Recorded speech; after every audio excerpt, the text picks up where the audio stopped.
warahmatullahi wabarakatuh. Halo teman-teman, ketemu lagi dengan saya Nurlinda dari Universitas Mula Warman, program studi manajemen. Di sini saya akan sedikit ngerangkum materi tentang karya tulis ilmiah. Karya tulis ilmiah terdiri dari 4 submateri. Yang pertama, ada pengantar, kedua hakikat karya tulis ilmiah, ketiga ciri-ciri dan tujuan karya tulis ilmiah, keempat bentuk karya tulis ilmiah. Di pengantar, karya tulis ilmiah merupakan bagian yang tidak dapat dipisahkan dari budaya akademik. Karya tulis ilmiah merupakan kegiatan tulis-menulis yang didasarkan pada teori dan metodologi yang jelas. Dalam menulis karya tulis ilmiah perlu memahami hakikat karya tulis ilmiah yang akan dibuat. Mengingat karya tulis ilmiah termasuk tulisan akademik, ia berbeda dengan tulisan atau teks non-akademik maupun teks populer. Pada bagian ini akan dipaparkan hakikat karya tulis ilmiah, ciri-ciri karya tulis ilmiah, serta jenis-jenis karya tulis ilmiah. Pada bagian ini pula akan dipaparkan perbedaan teks akademik dan teks non-akademik. Hakikat karya tulis ilmiah. Karya tulis ilmiah adalah sebuah tulisan yang berisi tentang serangkaian hasil pemikiran seseorang yang biasanya diuraikan dalam bentuk laporan tertulis yang isinya menampilkan hasil penelitian maupun teks populer. Pada bagian ini akan dipaparkan hakikat karya tulis ilmiah, ciri-ciri karya tulis ilmiah, serta jenis-jenis karya tulis ilmiah. Pada bagian ini pula akan dipaparkan perbedaan teks atau pengkajian yang telah dilakukan seseorang yang berupa makalah, artikel ilmiah, laporan akhir, naskah publikasi, laporan penelitian atau skripsi S1, tesis, skripsi S2, disertasi atau skripsi S3, dan laporan penelitian. Karya tulis ilmiah berisi fakta yang mana fakta tersebut dapat dijadikan sebagai pembuatan kesimpulan. Ciri-ciri dan tujuan karya tulis ilmiah.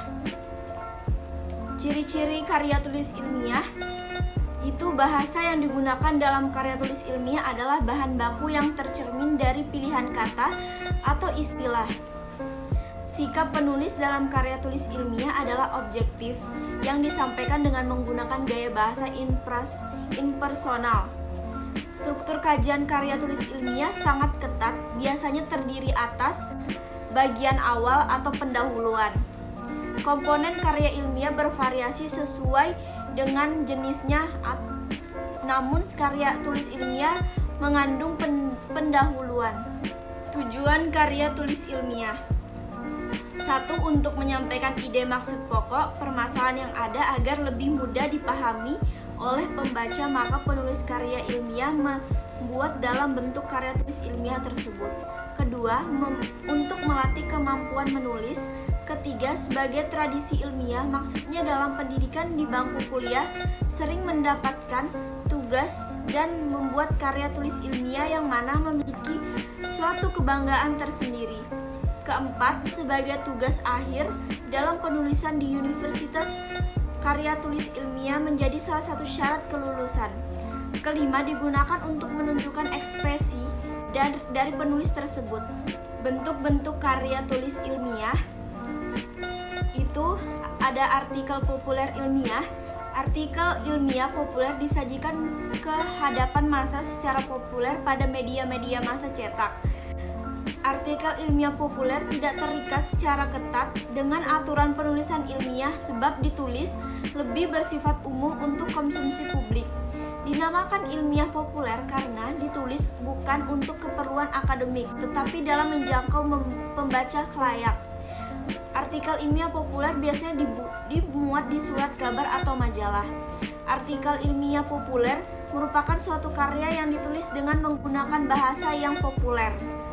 Artikel ilmiah bisa ditulis secara khusus, bisa pula ditulis berdasarkan hasil penelitian.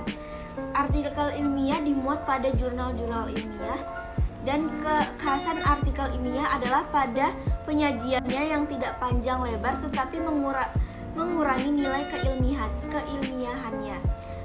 Penulisan artikel menggunakan bahasa yang baku dan sistematis. Penulisan artikel ilmiah didasarkan pada hasil pemikiran yang logis. Di sini juga ada disertasi. Disertasi ini merupakan laporan diskusi yang menyertai suatu pendapat juga argumen.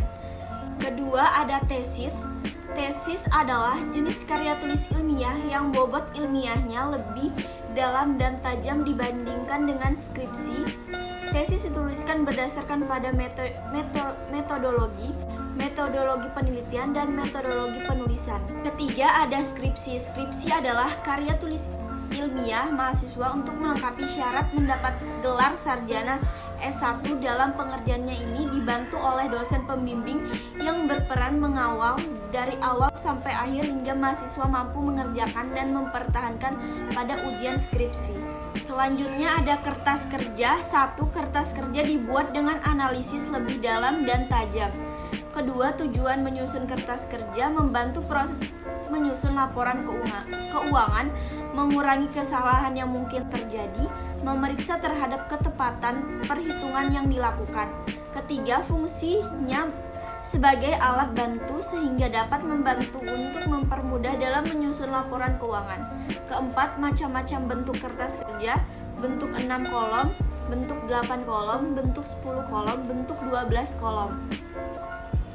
Teks akademik atau teks ilmiah dapat berwujud dalam berbagai jenis, misalnya buku ulasan buku, proposal penelitian, laporan praktikum, dan artikel ilmiah.